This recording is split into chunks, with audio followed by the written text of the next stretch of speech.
Yeah, this ain't about gossip. This ain't about noise. This about ownership, clarity, strategy, power. Mind your business. Level up, no limits. Stop grinding in it. Start building a vision. CEO mindset. Boss moves relentless. Cut the confusion. It's time to get intentional. You've been working overtime, still feel behind. Chasing every trend like it's the finish line. Busy all day, but the profit don't climb. That ain't a hustle issue, it's a strategy sign. Everybody talking, everybody selling. Blueprints, copy paste, but nobody telling. You the power source, you the engine. Clarity first, then scale with intention. No more guesswork, no doubt, no more building from burnout. You don't need louder, you need a line. Stop working and start owning what's mine. Hello, everybody. Hey, y'all. Today is the day I have a special guest, and I'm so excited to have her here. I'm your host, Cookie Cade. Thanks for joining Girl Mind Your Business. My special guest today is none other than Tiffany D. Bell. Tiffany is the founder of Nonprofit CEO, where she helps women, especially women of color, start, structure, fund, and grow nonprofits. How about that? Somebody that actually helped doing nonprofits. Tiffany has served in the nonprofit leadership, philanthropy, ministry, military service. She's done it all. Let me bring Tiffany to the stage right now so we can go ahead and hear what Tiffany has to say. Hey Tiffany, thanks for joining me today. Oh, hey, Cookie. I'm very excited to be here. Thank you so much for having me. So tell us a little bit, I just skimmed through it, but tell us a little bit about, people don't know about nonprofit. I have a nonprofit and I'm trying to learn. So tell us something that we should know about nonprofit. Well, I think that very much like what you said, a lot of people that I've come across in years, they'll start a nonprofit, they go through all the trouble of getting the paperwork done. But then once the paperwork done, it just kind of sits there. They have a hard time understanding how to create like their program, like what's the marketing like, of course, the fundraising. So, it's building the structure is one thing, but then helping it stand up and actually be able to meet the needs of the community. That's where I find that a lot of people struggle. I started in the nonprofit field many years ago, but I had my first opportunity to be an executive director for a pregnancy resource center located here on the coast of Gulfport, Mississippi, back in 2013, I think, 2013, maybe. It's been a minute, right? And when I first came to that pregnancy resource center, they had about 30 days worth of money in the bank, and about no, they were 30 days out from closing with about $7,000 in the bank. And Wow. so, that was shocking to me. And I was very, very passionate about the ministry.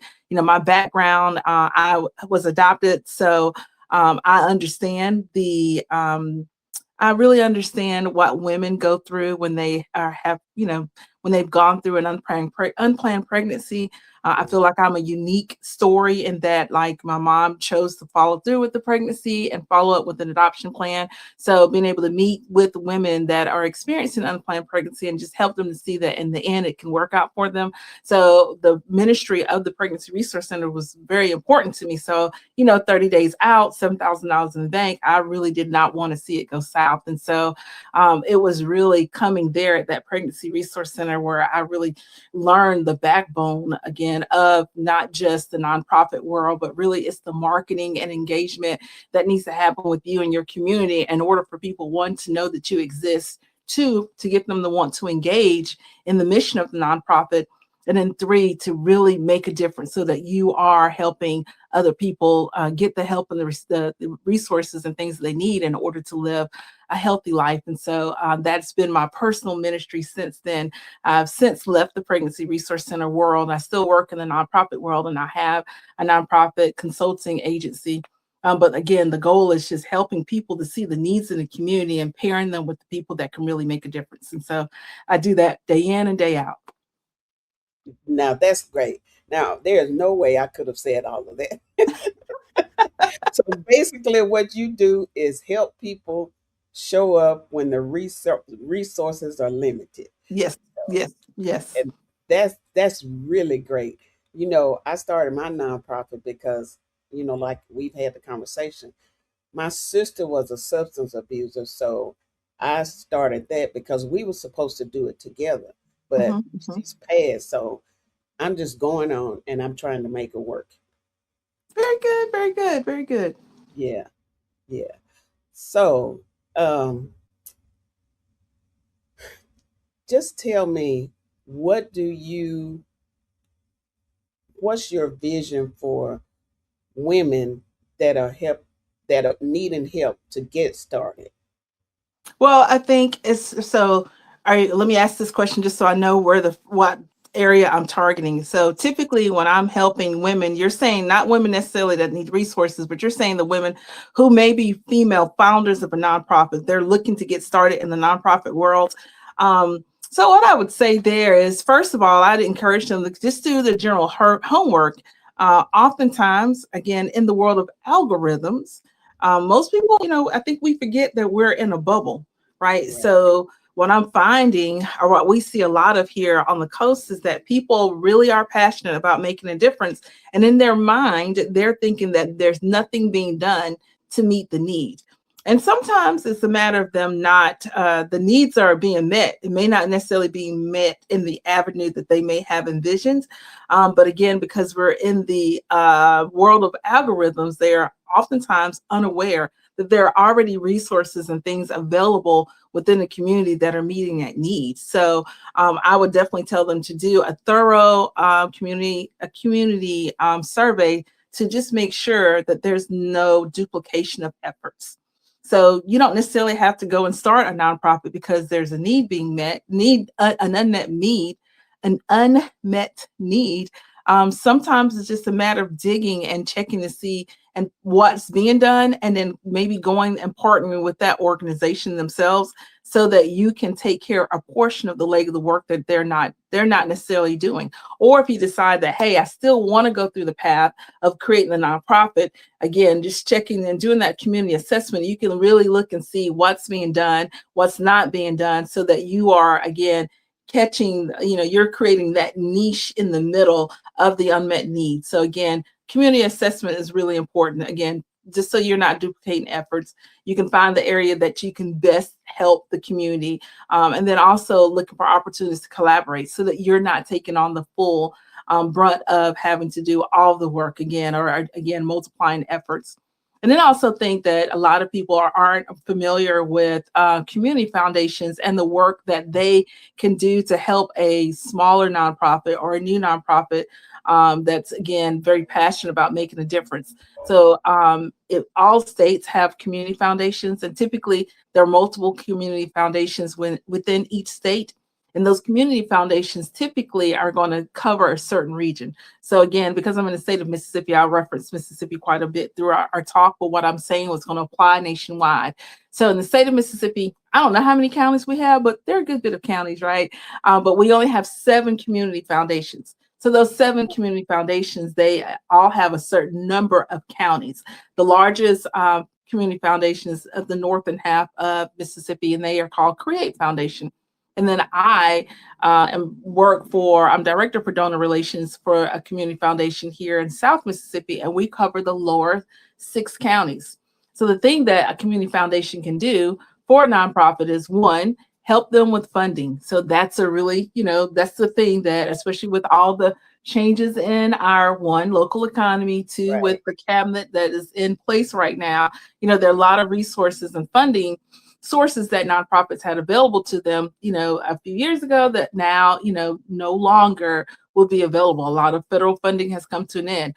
Well, again, in working with the community foundation, you may find an avenue with them that can help you, one, find grants that are eligible for you based upon what your mission is.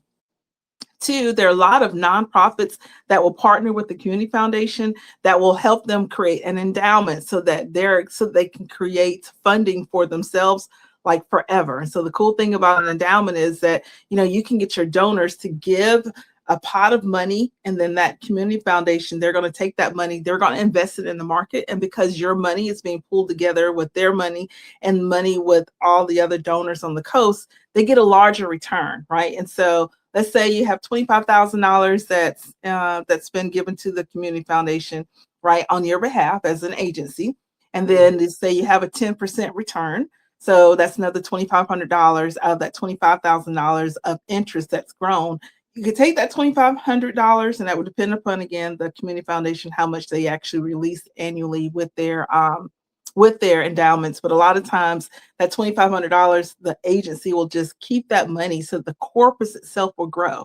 So then, you go from 25,000 to $28,000, right? So now that $28,000 that gets invested next year, there's another $2,800 that gets added to it. So over the course of time, your pot of money grows exponentially. We know as investors ourselves and planning for your retirement, the importance of long-term investment with the capital growing over and over and over throughout the years, and that creates more stability for your nonprofit. And then when time comes, when you want to be able to pull a portion of that money back into the nonprofit itself, you can do that. Another wonderful thing about working with community foundations is that, they can act as your fiscal sponsor. So a lot of times nonprofits, you start a nonprofit, you're very passionate about the thing that you want to do, but you don't have money for it. And the thing that most people do not understand, or they just assume, oh, I'll start a nonprofit, that way I can qualify for a grant.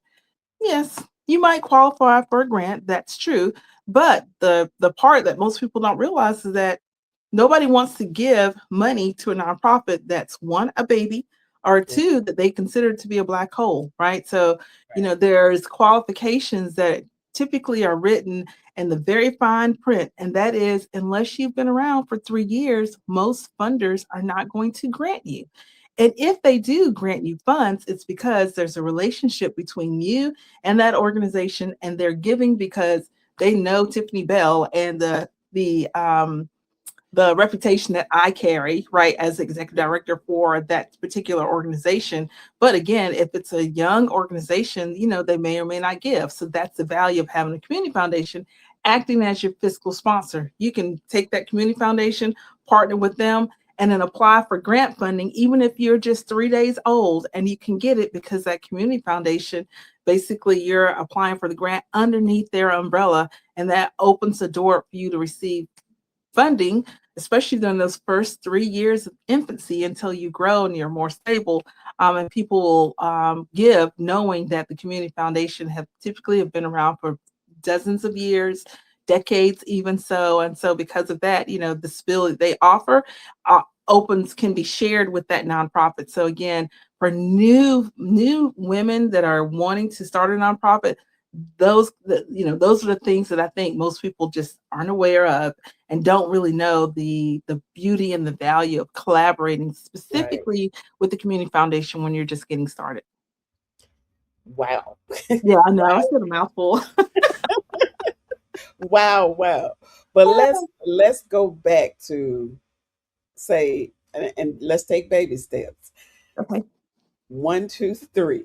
If I'm starting out, what is the first thing that I need to do or know, or who do I need to contact? All right. So when you say just starting out, like if you have not actually legally started the nonprofit, No, then I already one, have the nonprofit. I have my EIN. I'm set up. Now I don't know what to do. okay, so are you registered? Do you have your 501c3, or are I'm you just a registered. I've nonprofit? Because done all of that too. all that's done. So the next thing at that point, again, is all about collaboration. It is making sure that you're partnering with some individuals that already have a name per se in the community, because then you can lean on their audience and they can help you grow. You make sure that you have all of your marketing taken care of. If you've not already gotten a website, gotten your social media handles, um, recruiting for volunteers, have you developed your program? Like you may have an idea, of what you want to do, but have you actually, set up your policies and procedures? Have you recruited? Well, if you're 501c3, at that point, you already have a board. Are you bringing people in with you and your board to put together a plan for the year? Like, what's your strategy going to be to, one, reach people that can partner with you for donations? What's your strategy for reaching people that may actually need your resources? What's your strategy for growth in the long run? So you need an annual plan, so to speak. And so those are all the foundational things. You need people, must collaborate, again, board, funding, volunteers, people that you're actually going to reach, and marketing and branding, because people need to know that you exist. People need to know how you're going to make a difference in their lives. People need to know how they can partner with you. Again, whether it's because they want to help give or they want to receive your services. So the foundational pieces that you really need, even for a for-profit business, technically, most of that, there's a lot of crossover, and you'll need that with your nonprofit. And then also make sure you have a CPA on board, so that whenever it comes to the filing of your documentation, especially, at the end of that first year when it's time to file your 990, having a CPA on board that can make sure that you are doing your annual report to the IRS and the reports that need to happen with the Secretary of State. And if for some reason you do have a grant, you need to make sure you know how to do those grant reports. So again, it's a lot, but it's not very difficult. Yeah. And you were saying all of that, and it made me think about, you had a career path that went from the military to nonprofit. Make the connection for me. Okay. So on a personal note, back in 2000, my husband was stationed here at Keesler Air Force Base in Okay. Mississippi.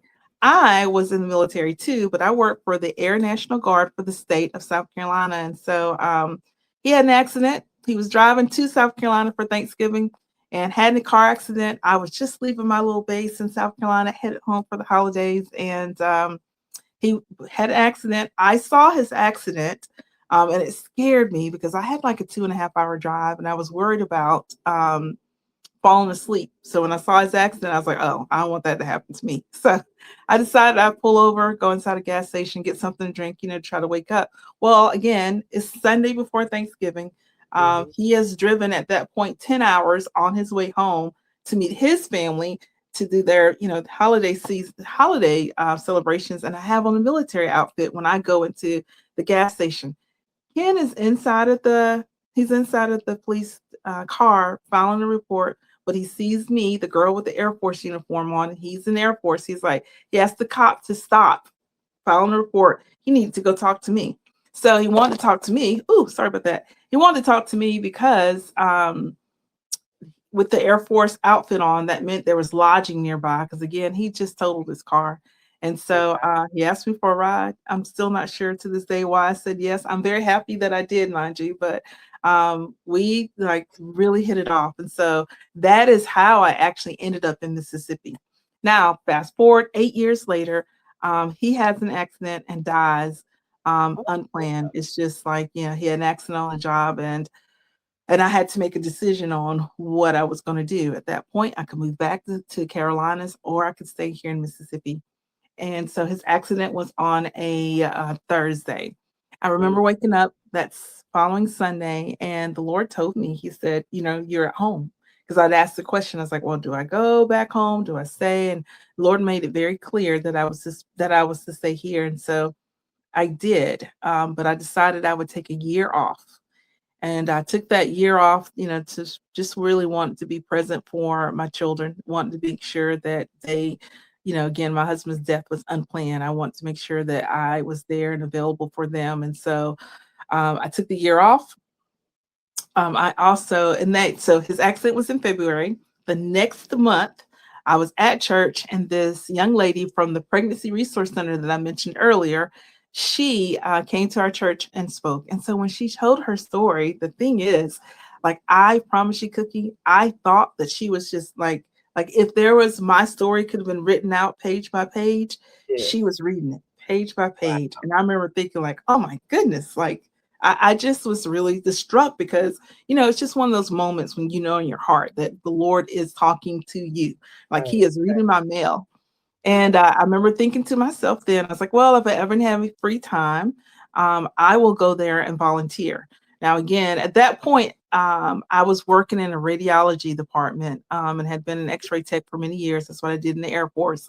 Um, and after Ken's accident, again, I took the time off, and the Lord reminded me a couple of months later. He was like, oh, you got free time. Remember your promise? You would go and volunteer at that pregnancy resource center. And I was like, oh, I did say that. So I remember walking in there the very first day, and they were like, and then because they knew that I'd done radiology, I had some background in ultrasound, Mhm. they were like, oh, we've been praying for you. And I wasn't sure what they meant. I just assumed that maybe they knew about my husband's accident, but they were Right. like, no, they'd been praying for someone with my skill set to be able to come and assist with ultrasound. So that was how I transitioned out of full-time medical to full-time radiology into the medical side with nonprofit. And then, that was the beginning of a whole totally new avenue for me. And the rest is history. Yes, as they would say, the rest is history. Yes. Yes. I mean, you lived through so much, and all of this time, I thought you were already married when you were in the military. Nope. I was single. Nope. I was single whenever I met Ken, and yeah, and then again, I was just part-time military. He was full-time, so came here and adjusted to the full-time military lifestyle, which was Mhm. great. Yeah. And you actually saved that organization Yes. by Yes. helping them through Yes. all of Yes. that because, Yes. like they said, they've been praying for you. They Yes. didn't know who was their God saying, but you were it.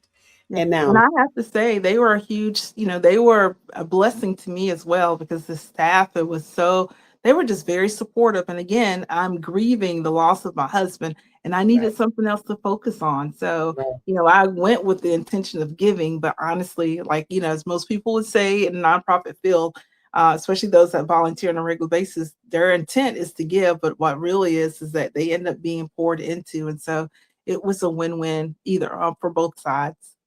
and that's just great.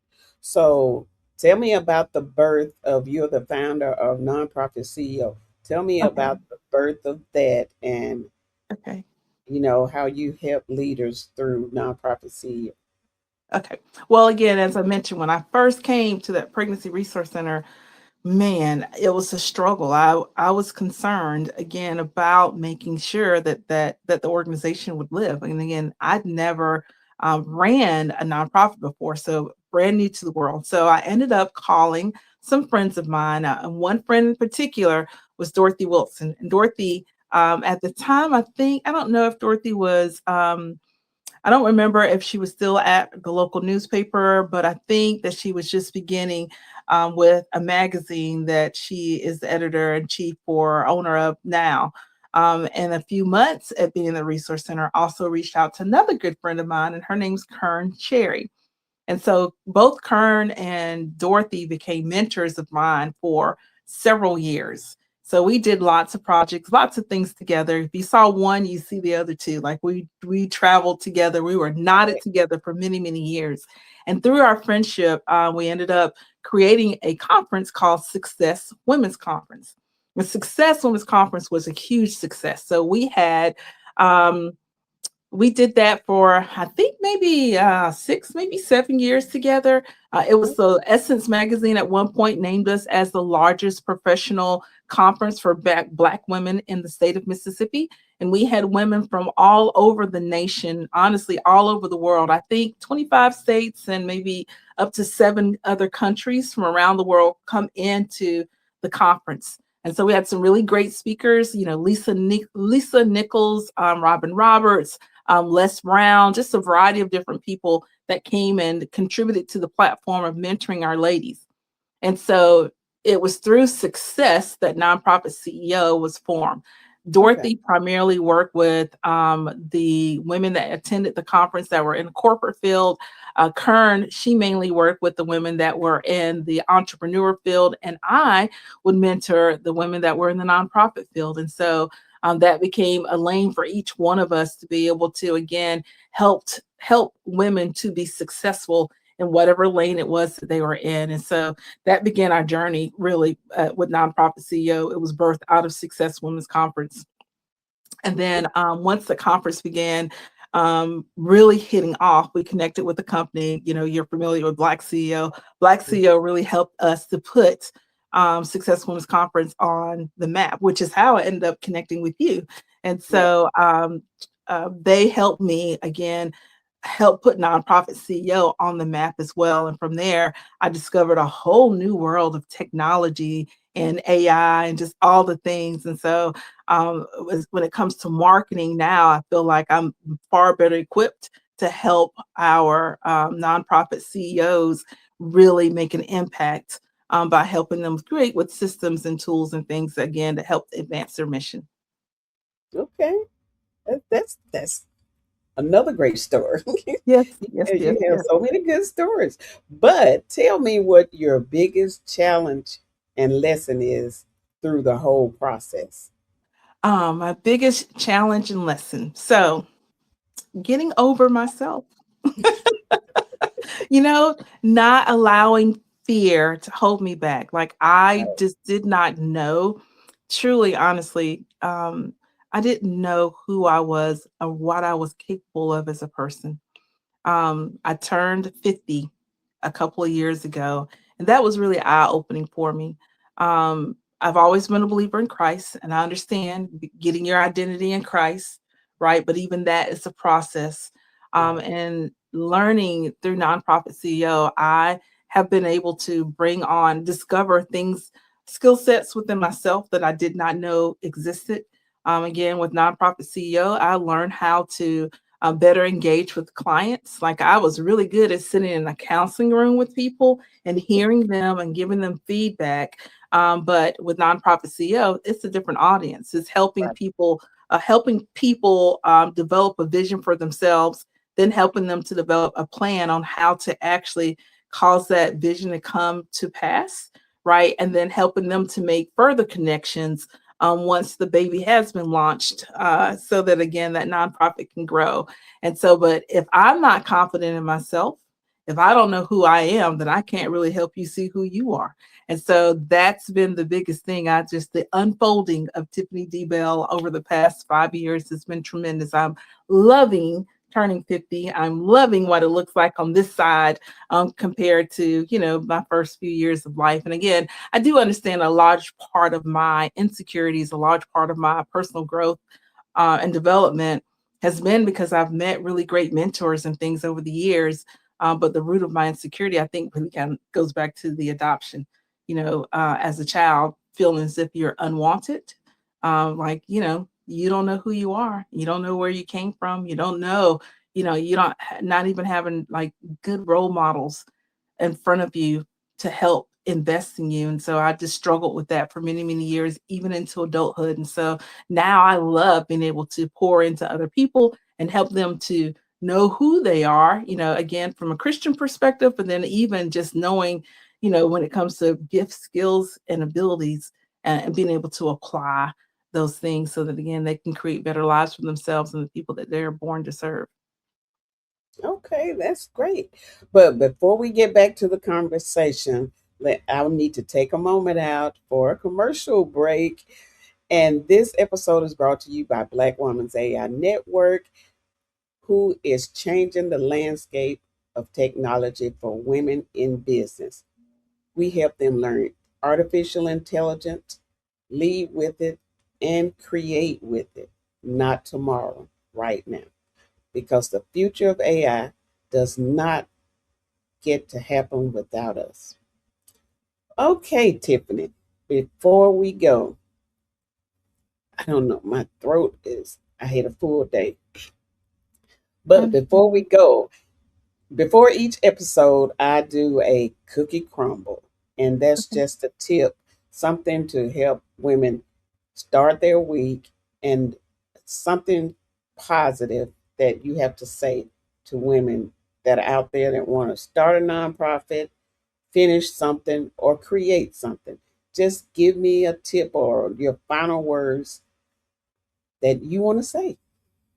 I think I would encourage every woman. Again, this is for nonprofit, for profit, parenting. Like, it doesn't make a difference what area of life that you are in, what season that you're in now. If you're looking to birth something, I think the most important thing, first of all, is to believe. And based on what you believe, I think life is made up of a series of choices, right? And so if you believe wrong, then you choose wrong. But when you believe for good, when you have positive insight about yourself and about your situation, I think that you'll have a positive result. Again, one of the things for me that I realized in my self discovery journey is that I had trained myself for many years to live in survival mode. I was always asking the questions: is it safe? Is it right? Is it going to work? Will I have enough? Can I do it? And I have learned that those are not the questions that I need to ask myself. Now I need to be very focused on, well, what brings me energy? What part of my day yesterday made me smile? How can I reproduce that today? How can I not only reproduce it, but how can I scale it? What difference am I making in the world? How can I build on the things that are best in life for myself and for others? So without asking the question, your mind will not search for an answer. So don't tell yourself, hey, I cannot do it. When you put a period at the end of that sentence, your mind will stop there. You just fed it a truth that said, I cannot do it. But when you ask yourself a question, how can I get it done? Physically, your brain is going to automatically go search and try to find an answer. So that's a practical way of being able to move forward. First, believe that you can. And then, secondly, ask yourself, how can I? So that physically your brain will begin to search. And you just keep doing that same cycle over and over and over again until not only are you thriving, but the people that that you're called to serve will be thriving along with you. That's great, Tiffany. That's a Tiffany Bell crumble. Now, faith and Ah, trust has every season. And I know, like you say, it serves a purpose. I'm here for it because, like you, I was terrified to do this. But somebody told me you just talk all the time.